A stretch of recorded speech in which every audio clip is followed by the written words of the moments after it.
Lo más importante de estos sistemas es que tienen la particularidad, estos sistemas en cascada, precisamente esta es lo más interesante del sistema, ¿no? El gran valor que tiene conectar sistemas en cascada. El aporte que le hace a la electrónica es que yo puedo conectar distintos amplificadores, uno atrás del otro. Se llama cascada, esto creo que ya ustedes lo entienden, pero por las dudas, si alguno tiene alguna duda, la salida de una etapa se conecta con la entrada de la otra. La salida de una etapa se conecta con la entrada de la otra. Tengan cuidado con eso porque hay circuitos, ahora les voy a mostrar alguno del libro para que entiendan bien este concepto, que no necesariamente se visualiza la cascada así en esta horizontalidad y como un trencito, por llamarlo de alguna manera, ¿no? Que un vagón va detrás del otro vagón, del otro. Hay veces que la configuración desde el punto de vista gráfico no queda tan clara, hay que mirarla con algún tipo de detalle, sobre todo cuando las configuraciones de las monoetapas, se llaman monoetapas a cada uno de estos bloques, no son solamente emisor común. Cuando son emisor común solamente, sí queda de esta manera, ¿sí? Uno aparece el transistor acá, el otro acá, y va siguiendo esta horizontalidad. Pero cuando aparecen circuitos como por ejemplo base común, nos encontramos que este bloque puede aparecer acá arriba. Eso es uno de los detalles que tienen que tener presente. Es decir, muchas veces hay circuitos que son cascadas y no tienen esta horizontalidad. Entonces, sobre todo lo que se llaman las configuraciones especiales. Entonces, ese es uno de los detalles a tener en cuenta. Entonces, ¿cuál es el potencial? ¿Cuál es el valor? ¿Cuál es lo más interesante de esta interconexión de amplificadores? Es que la ganancia total es el producto de las ganancias individuales. Entonces, si este gana 10 y este gana 10, la ganancia total va a ser 100. Automáticamente alguien me tiene que parar y me dice, no, eso no es verdad lo que está diciendo. Y yo automáticamente le digo, tenés razón, eso no es verdad. ¿Por qué no es verdad? Porque esta fórmula que está acá, si uno no lo analiza con detalle y con rigurosidad, comete el error de decir que 10 por 10 es 100. Y nos vamos a encontrar con que esa situación hay que hacer una pequeña salvedad, pequeña o gran salvedad, que es este párrafo que está escrito acá, que dice que para el cálculo de la ganancia total debe considerarse el efecto de la carga de la etapa subsiguiente. Es decir, ustedes saben bien que este amplificador tiene una carga. Cuando hacemos las monetapas le conectábamos una resistencia que la llamábamos RL. Resulta que acá esa RL está al final, esta RL está al final. Por lo tanto, el efecto de RL de carga va a ser la impedancia de entrada de la etapa subsiguiente. Es decir, que la carga de este amplificador es la impedancia de entrada de este amplificador. Y la carga de este amplificador es la impedancia de entrada de este amplificador. Y así sucesivamente. Vimos, la clase anterior, que automáticamente vimos que automáticamente cuando considerábamos tanto el efecto de la fuente como el efecto de la carga, nos encontrábamos factores de reducción. Nos encontrábamos con factores de reducción. Y esos factores,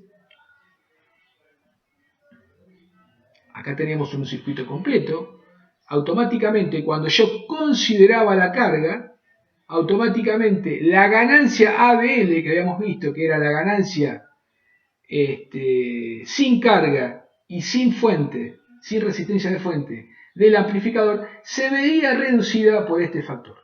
Este factor, ya lo vimos en la clase pasada, siempre es menor a 1, con lo cual implica que cuando yo analizo una cascada y automáticamente analizo la carga de la etapa subsiguiente, la impedancia total ya no es 10.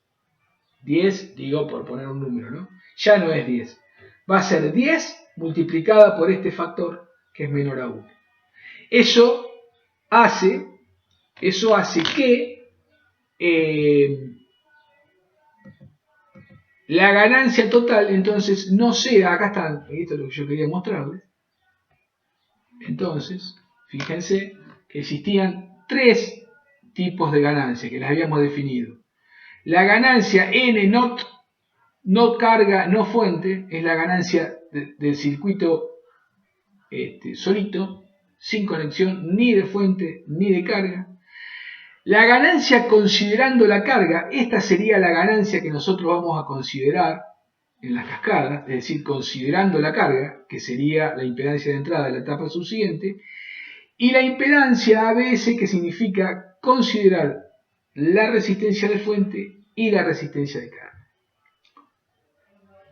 Vimos, acá está la relación, que la máxima ganancia que puedo obtener de un amplificador es la ganancia sin considerar la fuente y sin considerar la carga. Automáticamente, cuando empiezo a considerar la fuente o cuando considero fuente y carga, la impedancia, la ganancia se ve reducida por el factor que ya acabamos de ver.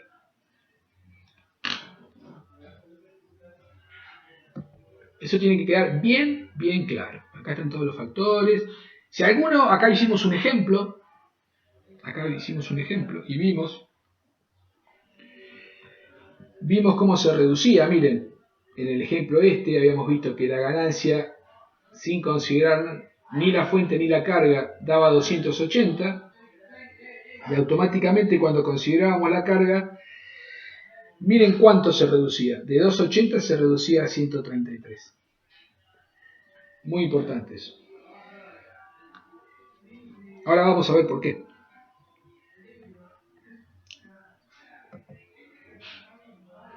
Después vimos el método de los 2 puertos, que era la manera de poder trabajar estos circuitos de una forma sencilla, digamos, el método de los 2 puertos, hasta que llegamos a los sistemas en cascada. Explicamos un ejemplo concreto de cascada que era el tema de los sistemas de televisión por cable.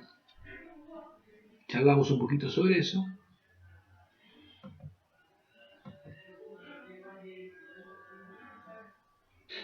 Y acá habíamos esto que acabo de decir, lo habíamos explicado concretamente, lo habíamos explicado bien y habíamos charlado bastante sobre que la ganancia total es distinto al producto de ABNL1 por ABNL2. Es distinto. No solo que es distinto, sino que es mayor. ¿Eso les quedó bien claro? ¿A todos?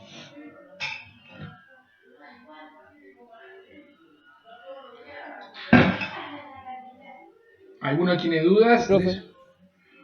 Sí. Recuerden entonces que estos circuitos, para poder resolverlos, se tiene la metodología de trabajo era empezar de atrás para adelante. Si eran dos monoetapas, bueno, primero saco los parámetros de la etapa última. ¿Para qué? Para poder obtener la impedancia de entrada de esa etapa.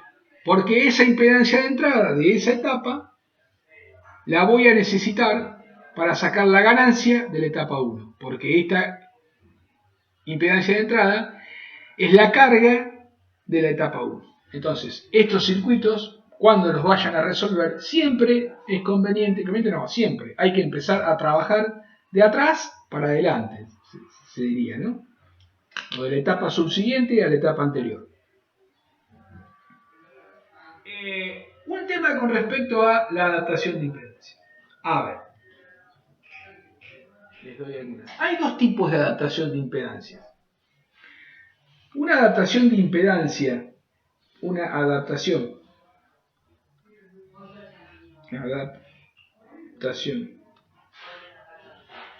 para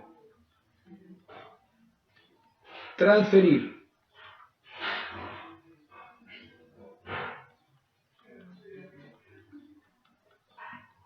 el máximo voltaje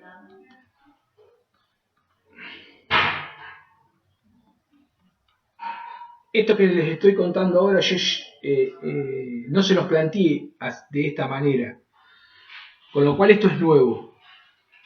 Y otra adaptación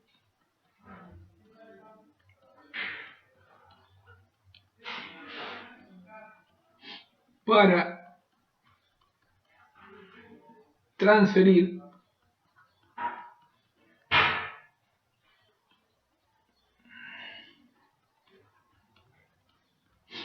la máxima potencia.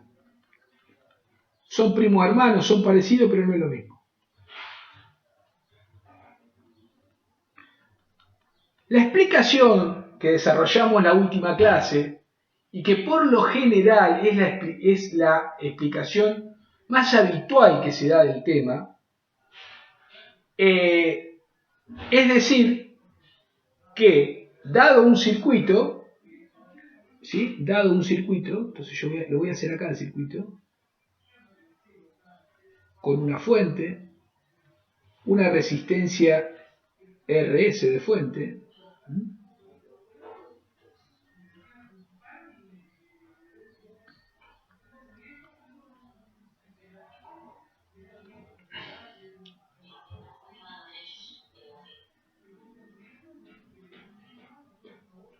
y que a esa fuente, que nosotros habíamos llamado micrófono, sensor, guitarra, cualquier cosa, ¿sí? Que sea una fuente, esto es una ABS, ¿no? Le vamos a conectar a esa fuente, le vamos a conectar una carga. Le vamos a conectar una carga. Obviamente que cuando le conectamos la carga, por acá va a circular una corriente. Entonces, lo más interesante de esto es analizar qué significa cada uno de estos dos conceptos. La adaptación de impedancia para máximo voltaje y la adaptación de impedancia para transferir la máxima potencia. Algunos libros también llaman a uno adaptación de impedancias y al otro lo llaman acoplo de impedancia, para poder identificarlos de alguna manera, ¿sí? De todas maneras, la identificación más concreta es pensarlo con las ecuaciones. A ver, miren esto. Miren esto. Esto RL que está acá, ¿sí? O sea, esta es la fuente, ¿no? BS, y esto es RS, que es lo de la fuente. O sea que la tensión que yo voy a traer, esta RL vendría a ser la impedancia de entrada de un amplificador, supónganse. ¿Sí? Yo puedo decir que, como trabajábamos con Celeste, yo puedo decir que eso es la impedancia de entrada de un amplificador. ¿Sí? Acá nosotros hacíamos el otro modelo. Entonces, si yo quiero amplificar esta tensión, lo ideal sería poder obtener esa tensión BCS lo más fielmente posible acá. Porque si yo acá tengo 10 volts y acá me llega 1, en definitiva, y supónganse que esto me amplifica 10 veces, vamos a suponer que el amplificador tiene una ganancia igual a 10. ¿Sí? Entonces yo digo, bueno, si entro con 10, digo, antes de conectarlo, si yo tengo una fuente de BS igual 10, digo, bueno, si es 10 y este me amplifica 10, acá a la salida voy a tener 100. ¿Me siguen hasta acá? Sí, profe. Bueno, todos, ¿no? ¿Me siguen? Estamos explicando esta adaptación. Después vamos a explicar esta. Ahora tengan en cuenta lo siguiente. Este circuito que están viendo acá, cuando lo conecto, es un circuito, un divisor resistivo. ¿Estamos de acuerdo que es un divisor resistivo?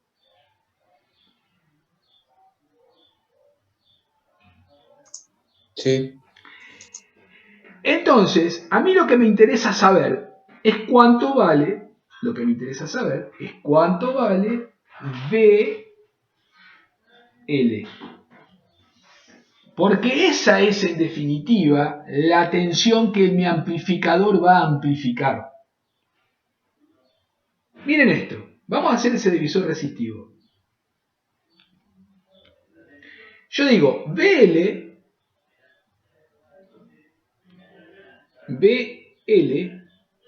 es igual a BS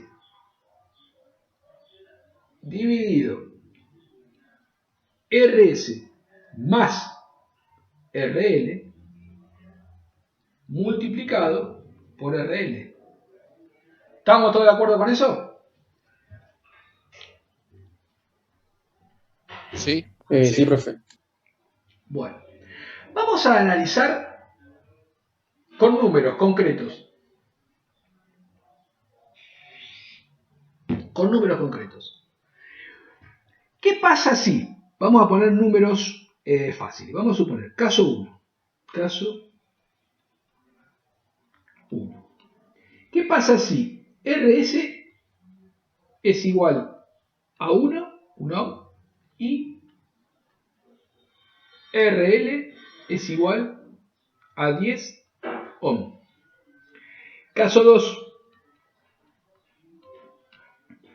RS es igual a 10 ohm y RL es igual a 10 ohm. Y caso 3. RS es igual a 10 ohm y RL es igual a 1 ohm. ¿Entienden lo que estoy planteando, no? De estas tres, si VS es igual a 10 volt, entonces quiero que me calculen, quiero que lo hagan ustedes, que me calculen BL1, BL2 y BL3. Es decir, calcular cuánto vale la tensión sobre la resistencia RL para los tres casos. Bien.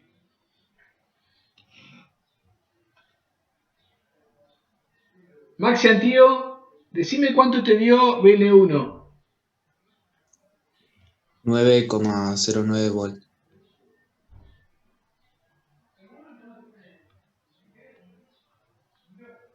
Bien. Francisco Barbosa, decime cuánto te dio BL2.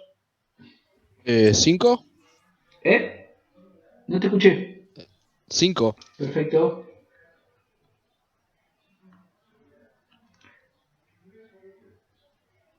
Lautaro, decime cuánto te dio BL3.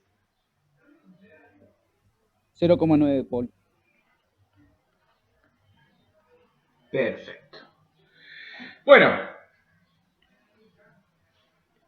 como ustedes pueden ver, es una diferencia sustancial la situación.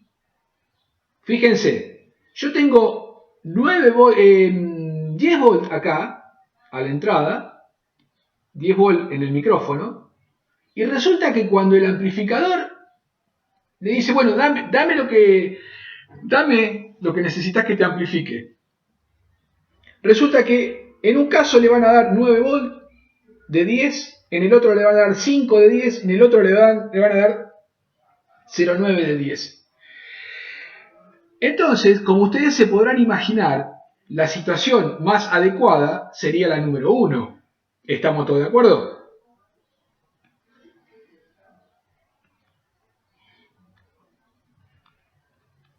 Sí, profe.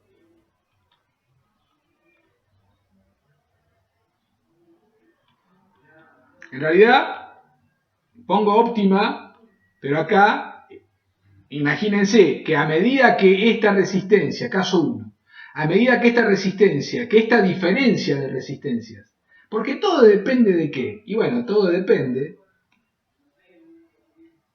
del divisor resistivo esto, no estoy haciendo ninguna ciencia yo acá, no estamos descubriendo nada en realidad, todo va a depender del divisor resistivo ese que está ahí, con lo cual implica que nosotros jugamos con ese divisor resistivo, nosotros jugamos con este divisor resistivo, y la idea es que este divisor resistivo sea lo más parecido a 1, esa es la idea.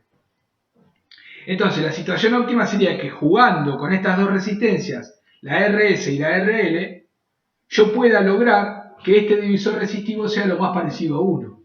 Que eso sucede, como ustedes tienen ahí en el papel, en sus cálculos, sucede cuando la resistencia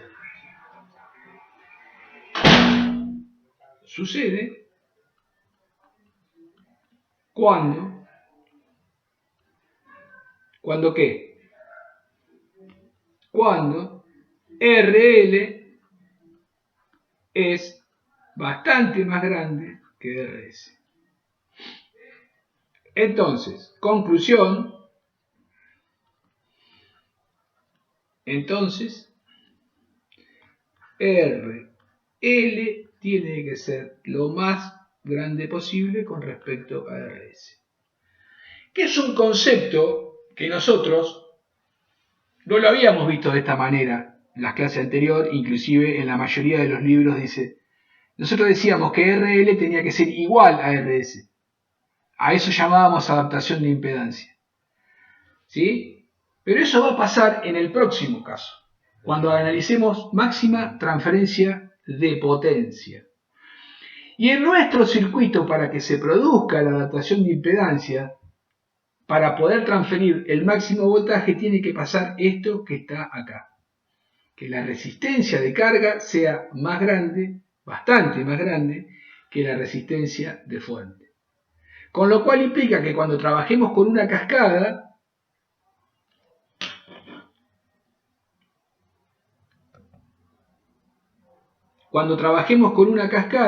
entonces, ¿sí?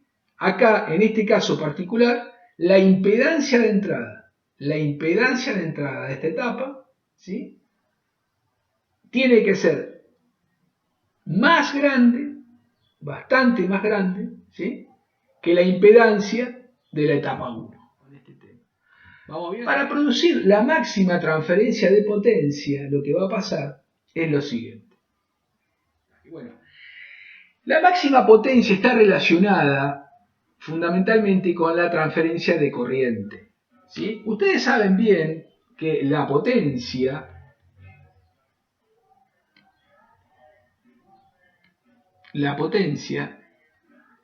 es igual al producto de B por I, ¿sí? Entonces, esto puede ser que esta potencia, para que se mantenga igual, yo puedo hacer que tenga que la potencia sea igual a I por B, o también puede ser que esa potencia, yo también la puedo decir que es igual a I por B. ¿Qué quiero decir con esto? Quiero decir que yo puedo transferir la potencia de la fuente, la puedo transferir aumentando el voltaje, ¿sí? O transfiriendo máximo voltaje, o puedo transferir máxima corriente. Las etapas de salida de los amplificadores de audio, por ejemplo, se necesita que se transfiera máxima corriente, es lo que habíamos hablado, ¿eh? O sea, los parlantes se necesita que se transfiera máxima corriente para que suenen fuerte. Entonces, yo acá lo que necesito es transferir máxima corriente. ¿Qué sucede? Sucede que si yo hago un gráfico, que si en el caso anterior habíamos visto que RL debía ser mucho más grande que RS para que se produciese la máxima transferencia de voltaje. Ahora, sucede que en este caso particular, cuando sucede eso, RL y RS, es que R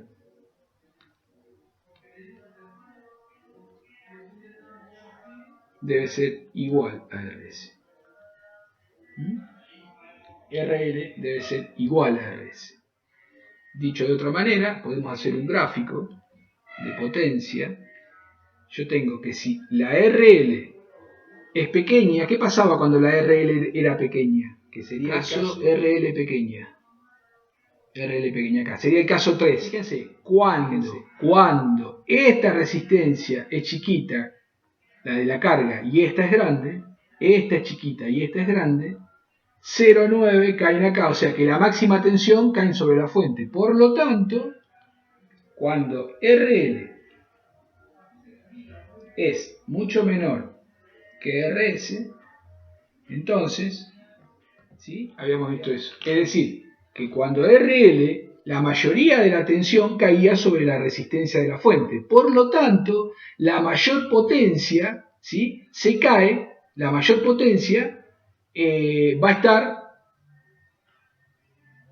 en esta resistencia. Toda la potencia que entrega la fuente va a estar acá. Porque acá tengo 0,9 volt nada más. Toda la potencia va a estar acá. En cambio, cuando RL era mucho más grande que RS, pasaba esto. Es decir, que toda la potencia, ¿sí? La mayoría de la potencia se trasladaba acá. Pero ¿qué pasaba? Si yo tengo toda la potencia BL acá, fíjense, si yo tengo toda la tensión ahí, la corriente que transfiero es poquita. Y acá al revés.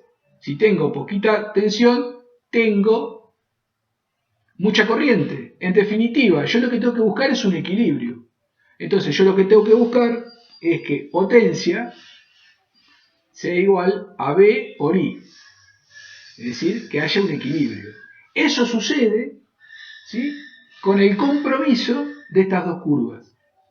Ese compromiso de esas dos curvas sucede, la transferencia máxima de potencia,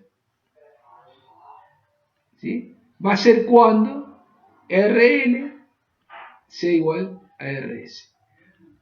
Alguien me va a decir, sí, pero eso va, esa transferencia de potencia es la mitad. Sí, es la mitad. Es la mitad. Pero es la máxima posible a costa de que no se te pierda ni corriente ni tensión. Entonces, en conclusión, si yo quiero transferir máxima potencia, es decir, tanto corriente como tensión igual, digamos, transferir las dos en una proporción adecuada, las resistencias tienen que ser iguales. RL tiene que ser igual a RS.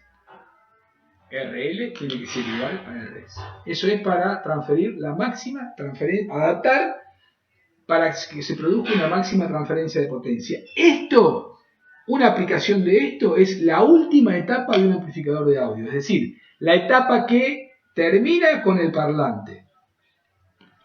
Vendría a ser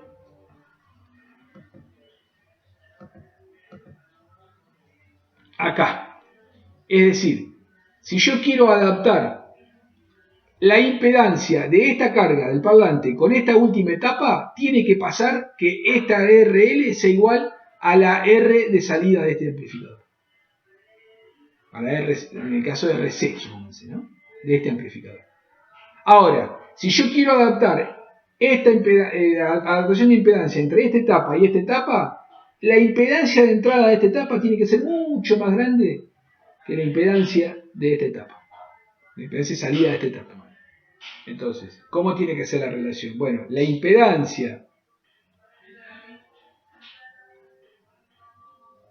de entrada de la etapa 2, vamos a suponer que esta es la etapa 1, esta es la etapa 2 y esta es la etapa 3.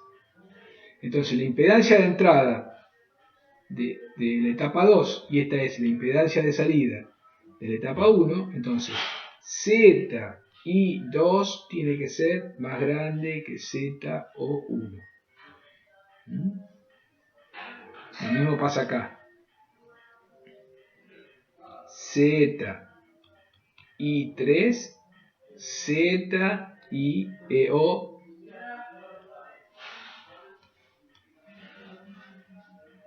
2. Entonces, ZI3 tiene que ser más grande que ZO2. Si quiero adaptación de impedancias para transferencia máxima de volumen, de voltaje. Quiero mostrarles estos ejercicios, creo que ya los habíamos hecho. Algunas cositas. Miren, esto es una cascada típica. La que están viendo ahí, ya ustedes la vieron, pero la quiero resaltar para que encuentren la diferencia. Esta es una etapa típica de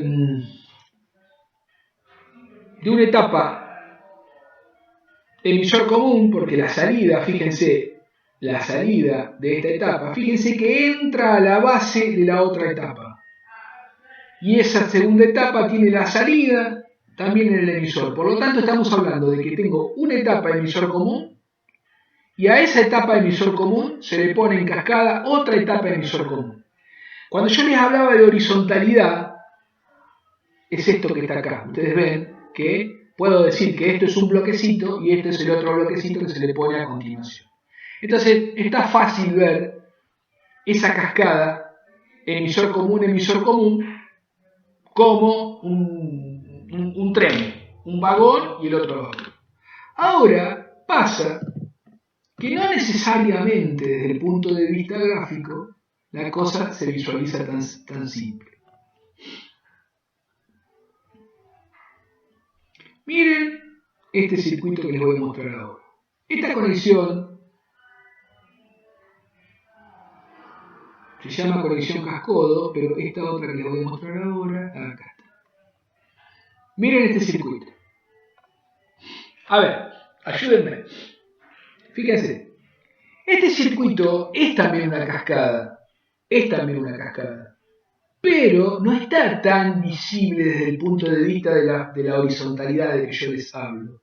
Entonces lo primero que yo tengo que identificar, es dónde están las entradas y las salidas de las monoetapas. Miren. A ver, atentos todos acá. La entrada está acá, a la etapa 1, VI1. Acá está. Entonces la señal viene, entra a este transistor y la salida VO1, miren dónde está. Acá. Por lo tanto, ¿qué configuración es la primera etapa?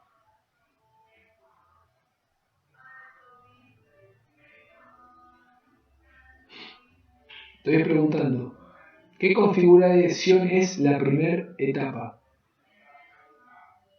¿No es emisor común o no? Perfecto, emisor común, entrada en la base, salida por el colector, por lo tanto el emisor es el que queda libre. Ahora fíjense este detalle importante. La señal de salida de la primera etapa está entrando a otro transistor, que podríamos decir que es una segunda etapa. ¿Por dónde está entrando? Por el emisor. ¿Lo visualizan eso? Está entrando por el emisor. ¿Y por dónde sale la tensión de salida de la etapa 2? La miro, sale por el colector. Acá está, VO2. Sale por el colector. ¿Ese sería base común entonces? Exactamente. Fíjense que la base está a tierra. Por lo tanto, esta segunda etapa es una etapa base común. ¿Sí? Que sería la misma, puesto de otra manera, sería exactamente lo mismo que esto que está acá. Es decir, la salida de la etapa 1 se conecta al emisor de la etapa 2 y la salida de la etapa 2 se conecta al colector. Esta visualización tiene más pinta de la cascada típica del vagón, de un vagón detrás del otro vagón. Pero tengan presente que se pueden encontrar con circuitos como el de abajo. Esta configuración se llama configuración cascodo. La vamos a analizar más adelante cuando veamos configuraciones especiales. Estas configuraciones cascodo que están viendo acá, fíjense que entre interetapas, acá no está el capacitor.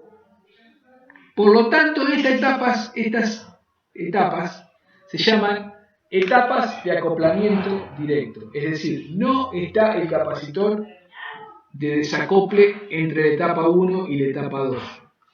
Recuerden que hay dos tipos de cascada. Una cascada con el capacitor entre etapas, ¿sí?, que se llaman etapas con capacitores de desacople, y etapas de acoplamiento directo. Y de etapa de acoplamiento directo no está el capacitor, que es este caso.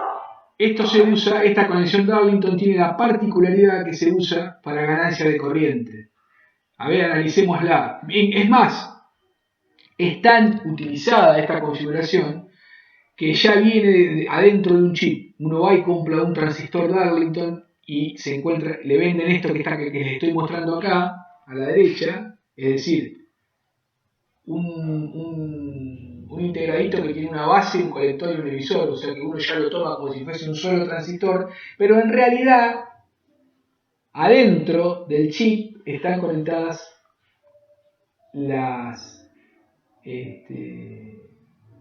están conectadas de esta manera. A ver, pregunta, ¿qué configuración es la primera? ¿Es emisor común, profe? Bueno, vos decís que es emisor común. ¿Cómo analizaste que es emisor común? La entrada está en la base. ¿Y la salida? Y la salida... no, está en el emisor ahí. Ajá. Entonces sería colector común. Perfecto. La primera etapa es colector común. La salida está en el emisor, por lo tanto es colector común. Y vamos, Mariana, decime qué configuración es la segunda etapa. ¿Emisor común? Claro, exactamente. Acá no está marcada igualmente, pero la salida se toma desde acá. Desde acá. La entrada está en la base y la salida está en el colector, por lo tanto es emisor común. O sea que esto es una etapa colector común, emisor común. Esas etapas tienen la particularidad, esta configuración, que se multiplican los betas. Los betas son, no sé si se acuerdan que las betas eran ganancia de corriente.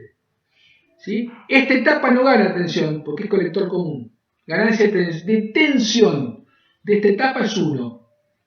Esta sí gana tensión porque es un emisor común. Pero tienen ganancia de corriente las dos. Y el producto de esas dos ganancias de corriente hacen que este transistor, la conexión Darlington, se utiliza para cuando necesito ganar mucha corriente. La podría utilizar, volviendo un poquito al tema de la adaptación de impedancia, para máxima transferencia de potencia, porque estoy transfiriendo máxima corriente. O sea que estas etapas se usan en la etapa final de salida de un amplificador de audio. Es muy interesante este procedimiento de análisis de circuitos que se llama solución de fallas. Este libro se llama solución de fallas, pero esto es la herramienta básica que tiene todo técnico para poder determinar una falla en un circuito. Es decir, cómo lo obtiene a través del análisis y de las mediciones con instrumentos del circuito. Entonces uno sabe, porque conociendo qué tipo de circuito es, sabe, por ejemplo, cuánta tensión, qué señal va a haber. Miren esto. A ver, tranquilidad. Decime qué configuración es. ¿No es emisor común? Perfecto. Es emisor común, perfecto, 10 puntos. ¿Por qué? Y porque vos dijiste, la señal está entrando por la base y la señal está saliendo por el colector. Por lo tanto, es emisor común. Ya eso te da un panorama cuando vos te traigan a vos el equipo para arreglarlo o para ver el problema. Te vos conociendo, decís, bueno, es emisor común, es un circuito que gana tensión. Si es un circuito que está como amplificador, tiene que estar, el punto Q tiene que estar en la zona activa. Si tiene que estar en la zona activa, y ahí empezás a hacer todos los análisis que hemos visto en todas las clases de BJT. Vos ya sabés cómo tiene que estar polarizada esta juntura, cómo tiene que estar polarizada esta juntura para que esté en la zona activa. Por lo tanto, si vos con un tester medís la tensión entre acá y acá, entre la base y la tierra, entre el colector y la tierra, y entre el emisor y la tierra, me vas a poder determinar si las junturas esas están polarizadas en forma correcta. Una de las cosas que habitualmente se hace, por ejemplo, es medir la tensión que hay entre el colector y el emisor. Pregunta, Maxi. Si el transistor está en la zona activa, ¿qué valor aproximado te tendría que dar la tensión colector-emisor en continuo? De polarización. La mitad de la fuente de alimentación. Perfecto, 10 puntos. ¿Y qué pasa si te da 0,3, por ejemplo? ¿Qué conclusión puedes sacar? Está en saturación. En zona de saturación. Perfecto. Típicas preguntas de examen, esta que le estoy haciendo ahora. Típica pregunta de examen. Sin hacer ningún tipo de cálculo. Sin hacer ningún tipo. Simplemente bien teórico eso. Bien. Excelente. Vamos con Francisco Barbosa. Francisco, ustedes, más allá de que todavía no han tenido acceso a los osciloscopios, pero un osciloscopio es un instrumento que, conectado en forma correcta, digamos, te muestra la forma de la señal. Ustedes seguramente lo han visto en alguna materia. Entonces, es emisor común, Francisco. Por lo tanto, ¿qué va a pasar con el voltaje de entrada con respecto al voltaje de salida? O sea, va a haber una ganancia. O sea, De voltaje. claro. O sea, Bien. el de salida va a ser más grande. Exacto. Fíjate, mira lo que te estoy mostrando acá y lo que te está mostrando acá. ¿Es lógico y razonable el oscilograma este con respecto a este en una configuración emisor común? Sí, porque hay un desfasaje de 180 grados. ¿Y qué más? Eh, Lo dijiste anteriormente. y que hay una ganancia también. Que es Exacto. Fíjate, este pico es mucho más grande que este pico. Por lo tanto, vamos a decir, está amplificando y está desfasado 180 grados. Bárbaro. Ahí, entonces vos, cuando conectes el osciloscopio, decís, bueno, bárbaro. Esto está funcionando bien, porque si esto es razonable con respecto a esto, dependiendo del emisor común. Perfecto. Listo, Francisco. Lautaro. Escúchame, Lautaro. Conectaste el osciloscopio en el emisor y te dio esta señal que está acá. ¿Es razonable? ¿Estás, Lautaro, ahí? Sí. ¿Es razonable que te dé esto? Que te estoy mostrando ahí con el cursor. Sí, creo que sí. ¿Por qué? Porque habíamos visto que la mitad de BCCs se pierde en RC y la otra mitad en BC. Pero si la señal de entrada es esta, como bien dijo Francisco, cuando yo lo pongo acá a la salida, esto le dio razonable. Ahora, resulta que cuando estoy entrando esto y conecto el osciloscopio y me aparece una continua así, ¡pum! ¿Es razonable? Una continua es una línea, acá, ahí la ves, la línea celeste esa, que no tiene variación. Y acá estoy entrando con esta señal, que es una sinusoide. ¿Por qué es razonable esto o por qué no? Porque estamos hablando que hay una falla. Capaz que esto es una falla. Entonces decía, mira, acá no tendría que haber esta señal. O acá sí tendría que haber esta señal. Son las dos posibilidades. Vos como ingeniero me vas a decir si esto es correcto, si esta señal es correcta o no.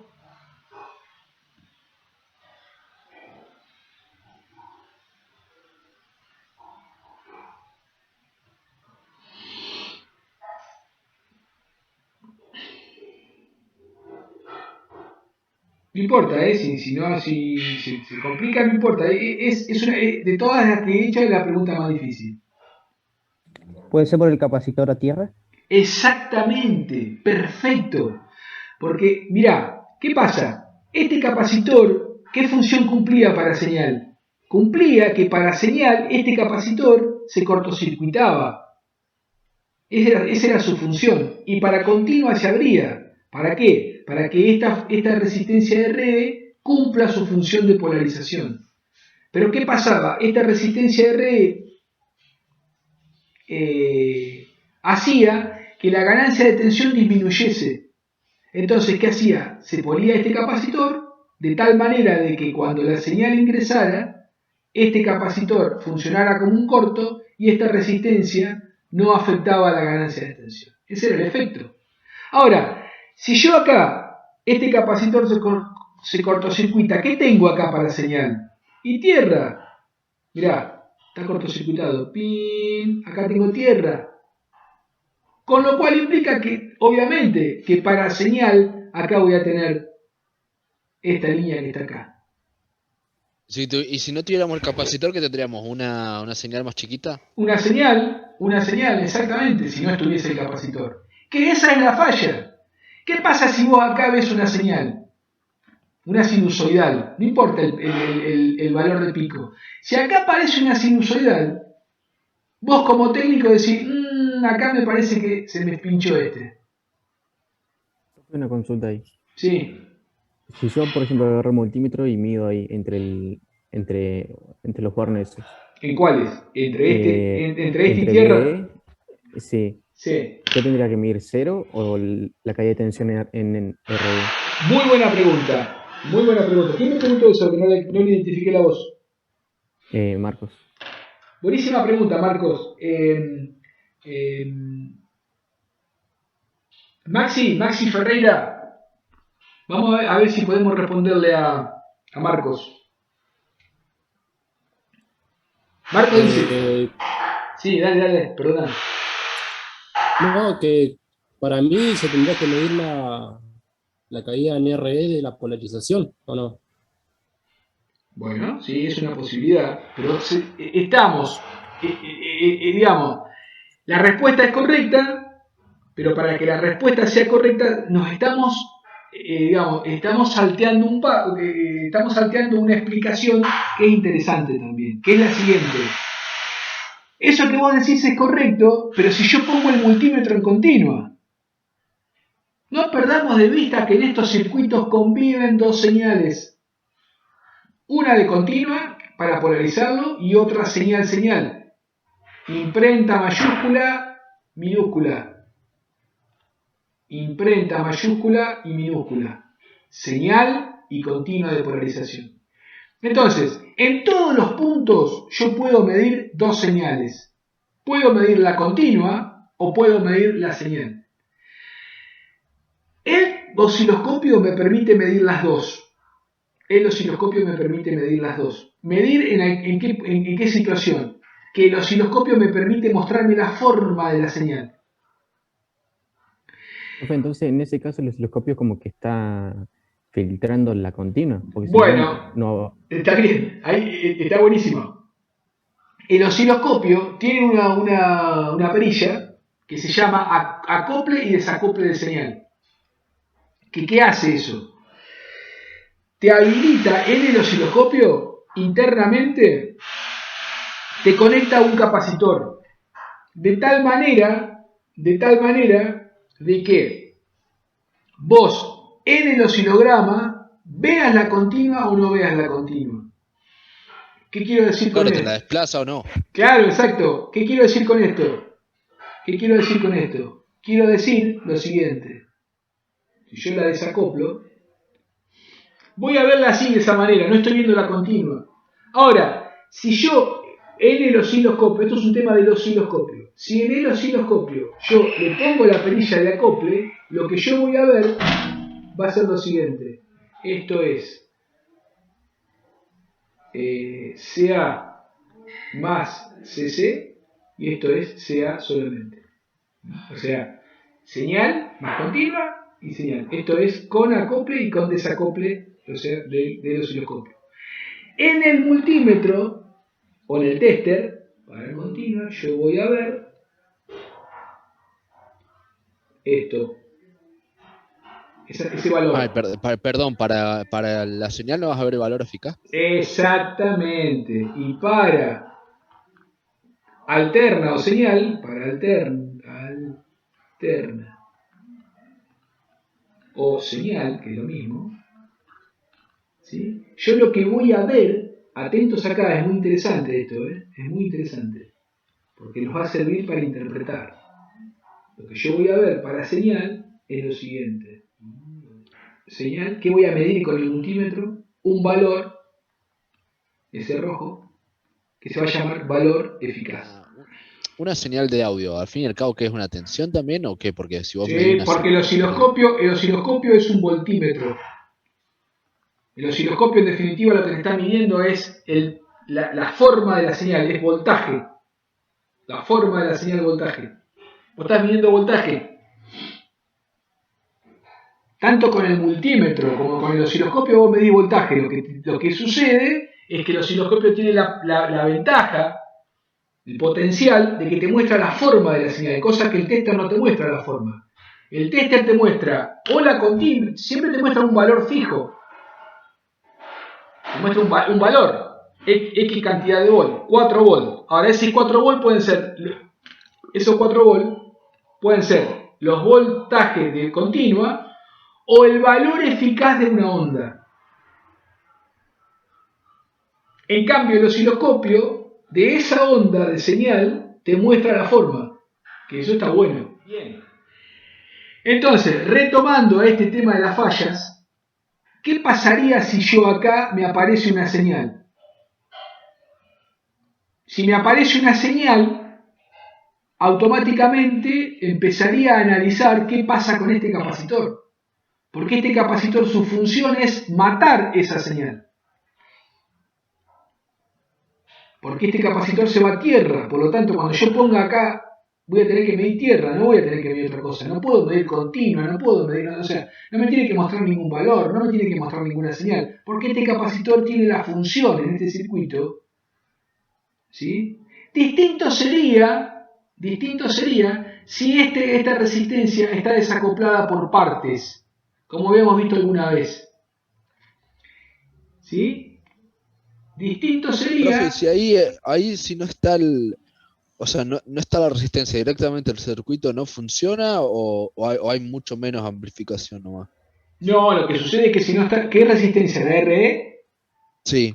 Esta resistencia RE cumple una función fundamental en la polarización. No, perdón, el capacitor, si no está el capacitor, si no estuviera el capacitor y está RE. O sea, Sí. tendríamos ahí, mediríamos con el osciloscopio y mediríamos una señal. Sí, claro. Pero ¿seguiría funcionando todo? Todo perfecto. Lo que sucede es que lo que te va a pasar es que acá, esta señal acá va a ser más chiquita. Claro, vamos a tener menos ganancias. Claro, porque esta resistencia RE a la ganancia de tensión está en la ecuación, está en el denominador. En la ecuación de ganancia de tensión de un emisor común, esta resistencia RE, cuando haces todo el desarrollo, te queda en el denominador. Entonces, hace que un valor en el denominador te disminuye la ganancia de tensión.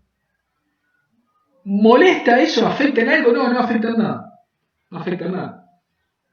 Lo que pasa es que perdés ganancia. Y al ponerle este capacitor, eso lo solucionás. No solo que aprovechás el efecto de polarización con la resistencia colgada acá, sino que también aprovechás una buena ganancia de tensión. Bien.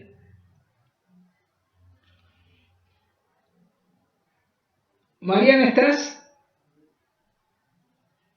Sí, profe. Mariana, ¿qué medición harías con un multímetro para decirme si esa etapa o ese transistor está saturado? A ver, acordate, pensemos, vamos para atrás. Cuando el transistor estaba saturado, nosotros analizábamos los transistores y analizábamos lo siguiente. Decíamos esto, mirá. decíamos, acá tengo IC y acá tengo BCE. ¿Te acordás de eso? Y acá teníamos las curvas, esto era I de base. Sí, ¿Te acordás? sí, eso sí. Bueno, ¿te acordás que habíamos determinado una zona acá que decíamos así? Pi, pi, pi, pi, pi, pi, pi, pi, pi, pi? Y acá obviamente hacíamos la otra que era más chiquita. Y decíamos, esta la llamábamos zona activa, esta la llamábamos zona de saturación y esta la llamábamos zona de corte. ¿Te acordás de eso? Sí, Y nosotros poníamos el punto Q, la idea sería, cuando trazábamos la recta de carga, ¿sí? Cuando trazábamos la recta de carga, que la recta de carga iba de acá hasta acá, y decíamos que poníamos el punto Q, el punto Q lo poníamos en el medio de la recta de carga, y ahí establecíamos un BCE del punto Q, y establecíamos, esto lo calculaban ustedes en la polarización, la corriente de colector de polarización. ¿Vamos bien hasta acá? sí, eso sí. Bueno, fantástico. En función de esto que está acá, analizando este circuito que está acá, si yo te pregunté sobre la zona de saturación, ¿qué me podés decir de la zona de saturación?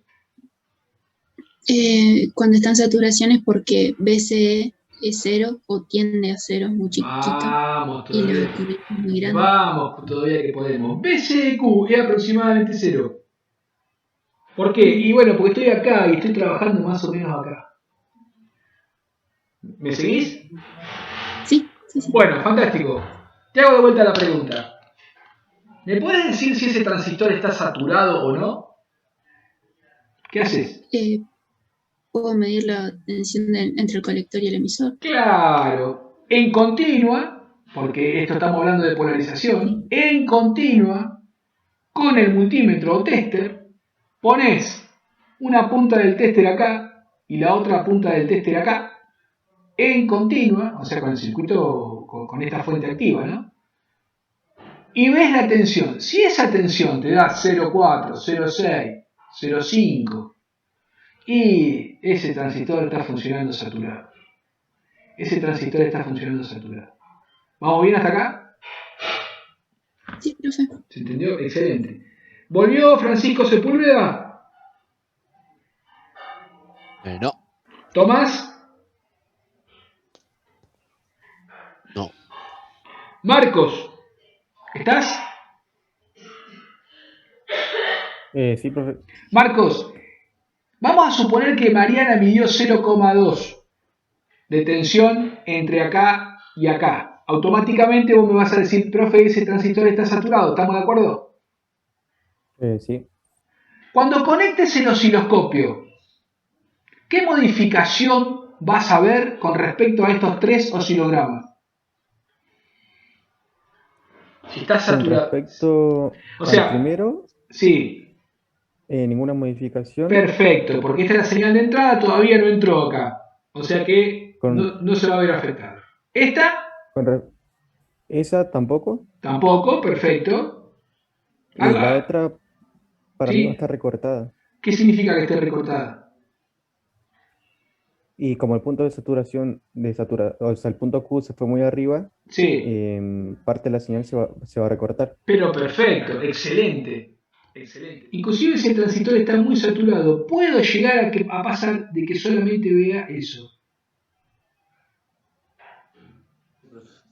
O podemos suponer que está no del todo saturado. Bueno, si no está del todo saturado, puedo llegar a ver, supónganse, hasta acá, ahí, y ahí, ahí, ahí y ahí. En el osciloscopio, en la realidad, no van a ver esto que está acá, sino lo que les va a pasar en el osciloscopio va a ser esto. Sí.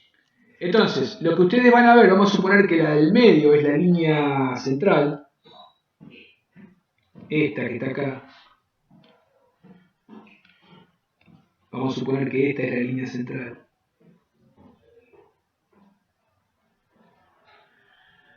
Y el osciloscopio también tiene marcada la línea central esta. Las dos están marcadas como línea central. Entonces ustedes en el osciloscopio real no van a ver ese corte cuadradito que están ahí. Por eso van a tener que estar atentos cómo observan la saturación en un osciloscopio real. Bueno, voy a dibujar en el segundo y tercer cuadrante voy a dibujar una señal correcta. Y en el primero y cuarto voy a dibujar una señal saturada. Intentar, ¿no? Bueno, entonces si la señal es correcta, entonces, ¿qué va a pasar? El pico de la señal va a llegar supónganse, a la división 2 y también va a llegar a la división 2. En cambio, cuando vean una señal saturada, cuando ustedes la vean realmente en el osciloscopio, va a pasar lo siguiente. El pico va a llegar a la señal a la división 2 y el pico, vamos a suponer, va a llegar a la división 1,5. Y van a ver esto. Entonces van a tener que observar, tener un ojo clínico para poder detectar esta diferencia. Porque ustedes a simple vista, si lo miran así, dicen, mira, es una sinusoidal. Y resulta que se van a encontrar con que esa sinusoidal, uno de sus picos, está por debajo del pico del otro lóbulo, del otro ciclo. Eso es lo que van a ver en realidad. No van a ver esto que les dibujé acá. Esto sería la teoría y esto sería la práctica.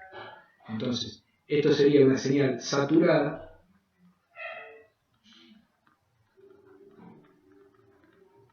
Saturada o cortada, ¿no? Y esto sería una señal completa.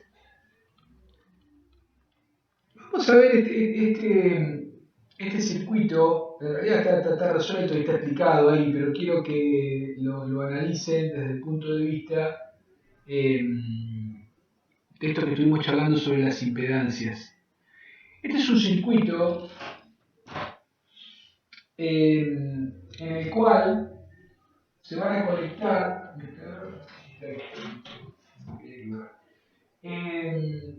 Fíjense qué interesante que es, de qué se trata un mezclador de audio. Y ahí está resuelto el problema. Miren, esta es una entrada B1 y esta es una entrada B2. Y este es el amplificador, o el preamplificador en realidad. Pero en definitiva, lo más interesante de todo esto es analizar las impedancias de entrada en el caso de un mezclador de audio. Un mezclador de audio todos más o menos saben de qué se trata, es decir, vamos a mirarla acá por las dudas si alguno no lo entendió. Por ejemplo, miren acá. Por ejemplo, se conecta un micrófono y una guitarra.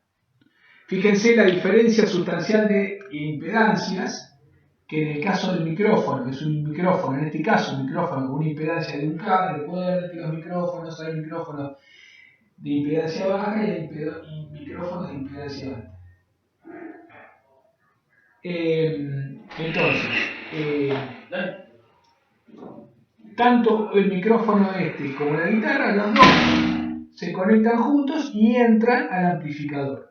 Entonces, acá está hecho, esto para el que no se acuerda, bueno, lo resuelve a través de Thevenin.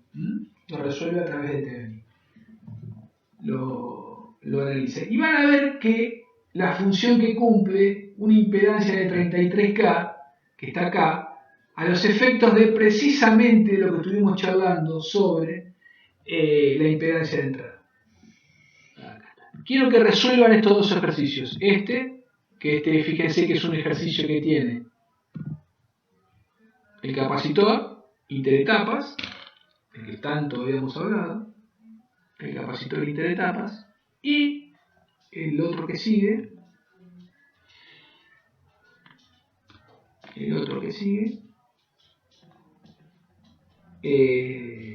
es una interetapa, pero no está el capacitor. No está el capacitor. Dice, bueno, para la primera etapa, por lo general, debe tener una elevada resistencia de entrada para evitar la pérdida de señal cuando el amplificador se alimente de una fuente de elevada resistencia. Bueno, a ver, analicemos esto, vamos a ir leyendo. Analicemos este párrafo, esto que acabo de leer acá. Fíjense, dice, pasos para el diseño de una etapa, ¿no? De una configuración interetapa. Entonces dice, la primera etapa, por lo general, debe tener una elevada resistencia de entrada. Atentos acá, piensen esto. Una elevada resistencia de entrada para evitar la pérdida de la señal cuando el amplificador se alimente desde una fuente de elevada resistencia. En definitiva, lo que me está diciendo ahí es lo que hemos trabajado.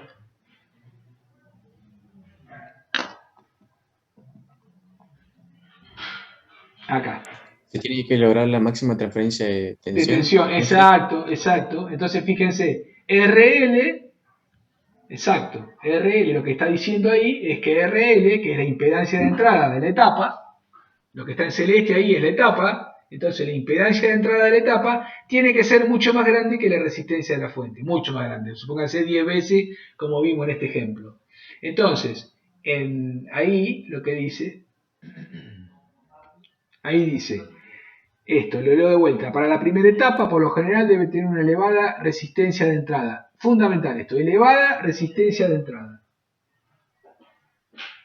para evitar la pérdida de señal cuando el amplificador se alimente de una fuente de elevada resistencia. Si la fuente de señal se aproxima a una fuente de corriente, se debe utilizar como configuración de entrada de baja impedancia la configuración en base común o con puerta común. Ustedes piensen lo siguiente, dice, si la fuente de señal se aproxima a una fuente de corriente, ¿por qué dice eso? Porque la fuente de corriente tiene una impedancia muy grande. Entonces, la única manera, esto lo vamos a ver después cuando veamos FET. Los FET, cuando hagamos el modelo de pequeña señal, vamos a ver que la impedancia de entrada se considera un circuito abierto, infinita. Entonces, por lo tanto, si tengo una fuente de corriente cuya impedancia es grande, entonces hay que conectar algo más grande todavía. Eso implica conectarle un FET. Sigo.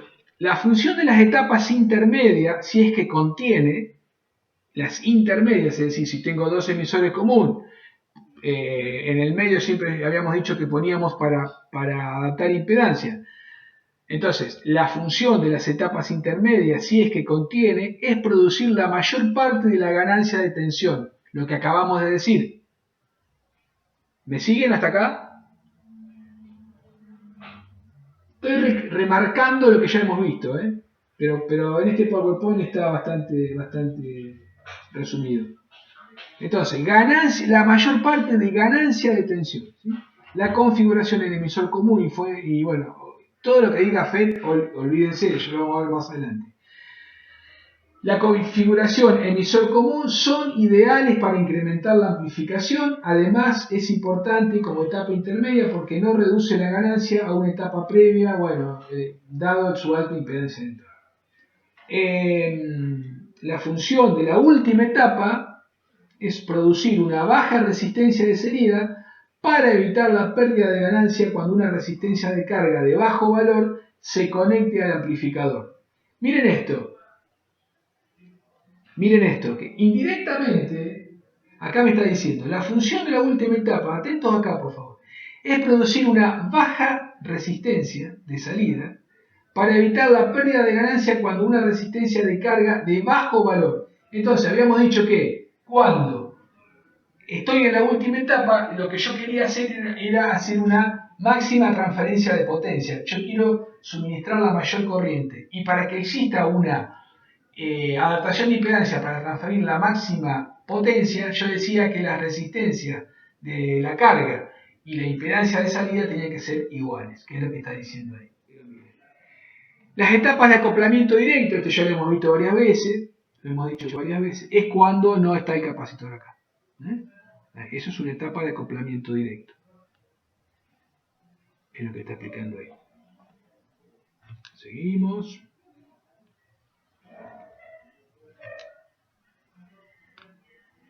Ventajas. Profe, Sí. una consulta. Decime. ¿Puede volver a la página anterior? Sí. Ahí está. Sí, Sí, en ese caso, cuando el acoplamiento es directo, cuando analizamos la parte continua, tenemos que resolver, o sea, los dos circuitos como en sí. Porque, por ejemplo, si Exactamente. estuviese el Sí, capacitor, sí, podríamos sí, resolver sí. separado. Sí, esa es muy buena, se me escapó, no lo había aclarado, pero posiblemente Ariel se los comente. Cuando las etapas son de, a ver, atentos acá, está muy buena la acotación. Cuando las etapas son de acoplamiento directo, cuidado, porque no estoy eliminando la continua. Entonces, la continua de la primera etapa afecta a la continua de la segunda etapa y viceversa. De hecho, eso que estoy contando, es una desventaja de estas etapas. Porque cualquier cambio en la polarización de una etapa afecta a la polarización de la otra. ¿Se entiende? Sí. ¿Sí? Tengan cuidado con eso. Eso es una desventaja de las etapas de acoplamiento directo. Ahora posiblemente en la próxima diapositiva la veamos.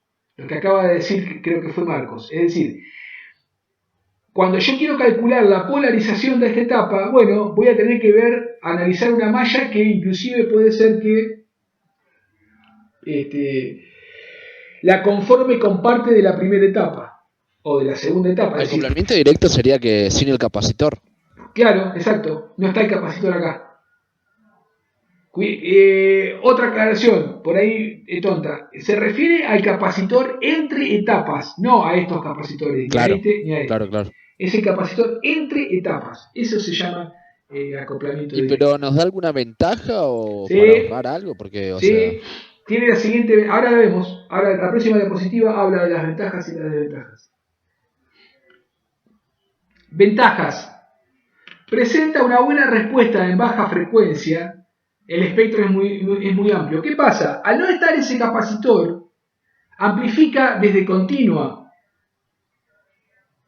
Cuando está el capacitor, el capacitor, ¿qué va a pasar? Para continua, el capacitor se comporta como un abierto, por lo tanto las señales de continua de la primera etapa no pasan a la segunda etapa. ¿Se entiende? sí, En cambio, cuando la configuración es de acoplamiento directo, como en este caso, ¿sí? Vamos de vuelta para atrás, ¿sí? Entonces, viene una señal, este capacitor, olvidémoslo, porque es un capacitor para acoplamiento de señal. Así, hagamos de cuenta que este capacitor no está. La señal que pasa por acá, ¿sí? Porque obviamente esto se va a enseñar para que pase esta señal. No va a tener dificultad a nivel frecuencia de pasar por acá. No va a tener ninguna dificultad porque es acoplamiento directo. Entonces eso es una ventaja. Este amplificador interetapas me amplifica señales de frecuencias desde continuas, podríamos decir. Desde continua. pero ¿cómo sería eso desde continua? Y desde continua, 0 Hz, una señal de continua, ¿qué frecuencia tiene? Claro, o sea, 0 Hz, pero 0. Y ponele de ahí, amplifica, es un amplificador de continuo. está bien, está bien, está bien. Amplificador de Claro. continuo. No, es Ahora, que por sí, ahí eso lo vimos en la última parte de dispositivos, claro, que amplificaba la corriente. claro, lo que sucede es que si acá estuviese el capacitor, esa señal de continua no pasa por acá. No pasa por acá, porque está el capacitor. Entonces eso es una ventaja por un lado y desventaja por el otro. ¿Sí? ¿Se entiende? Entonces, Sí. cuando yo analizo acá la ventaja, fíjense que lo pone como ventaja, precisamente. Presenta una buena respuesta en baja frecuencia. ¿Qué me está diciendo? Que amplifica frecuencias muy bajas, lo baja que quiera. ¿Cuál es la desventaja? Lo que había planteado Marcos. La desventaja es que si hay un corrimiento de señal en continua en una de las etapas, ya sea a causa de temperatura, este corrimiento puede ser transmitido a las demás etapas. El típico ejemplo que se da en esto, que no es muy práctico, pero se suele dar, es decir, yo tengo 2, 3, 4 etapas ¿sí? 2, 3, 4 etapas, puestas en cascada, con acoplamiento directo, y le pongo un fósforo bajo, le caliento el transistor con un fósforo, por llamarlo de alguna manera, o con el soldador, se va a modificar el punto Q, porque por temperatura se modifican los parámetros del transistor. Bueno, eso va a hacer que aunque no esté calentando los otros transistores también van a modificar su punto Q. Claro, porque están como ligados los dos. Están todos juntos. Eso Porque pasaba. si modificás en uno la temperatura, modificás el punto Q y modificás la corriente y ya está. Claro, porque la continua se va pasando de etapa en etapas. En el ejemplo que dimos la clase pasada sobre los famosos amplificadores de los sistemas de televisión por cable, cuando recién arrancaron, hace un montón de años, cuando aparecieron las primeras cascadas de los amplificadores, existía este problema. Porque en el verano, la temperatura afectaba los puntos Q de los amplificadores. Entonces, ¿qué pasaba? Pasaba que la señal de la televisión se veía afectada, porque al modificarse el punto Q, se empezaba como a embalar. Un movimiento del punto Q de una etapa afectaba a la otra, y resultaba que en la última etapa la señal se saturaba, se cortaba, etcétera, etcétera. Eso después, con el tiempo, la electrónica evolucionó y se construyeron circuitos que solucionaban esta problemática. Entonces tengo la ventaja y la desventaja de la etapa de acoplamiento directo. Vamos cuando la etapa tiene el capacitor. Cuando la etapa tiene el capacitor, que es este caso, como las que están viendo ahí, ¿sí? Este es el capacitor interetapas. Entonces, ¿qué sucede? Otra vez, la continua no pasa por acá. Entonces, si yo modifico la continua acá, no tengo problema, porque este capacitor me evita todo corrimiento de continua de esta etapa. Y viceversa. Entonces, no afecta. Pero, ¿cuál es la desventaja? Y que una señal de baja frecuencia acá encuentra su límite, no pasa para acá. Entonces, estos amplificadores, vamos con las ventajas y desventajas de estas etapas. ¿Cuál es la ventaja? Permite desacoplar los efectos de polarización entre las etapas. Permite dar una mayor libertad al diseño. La polarización de una etapa no afectará a la otra. Lo que acabamos de decir. La polarización de una etapa no afectará a la otra. ¿Y cuál es la desventaja? Bueno, el rango de frecuencia a trabajar está limitado por los capacitores estos de acoplo. El rango de frecuencia a trabajar está limitado por los capacitores de acoplo. O sea que lo que es una ventaja en uno es una desventaja en el otro y viceversa. ¿Sí?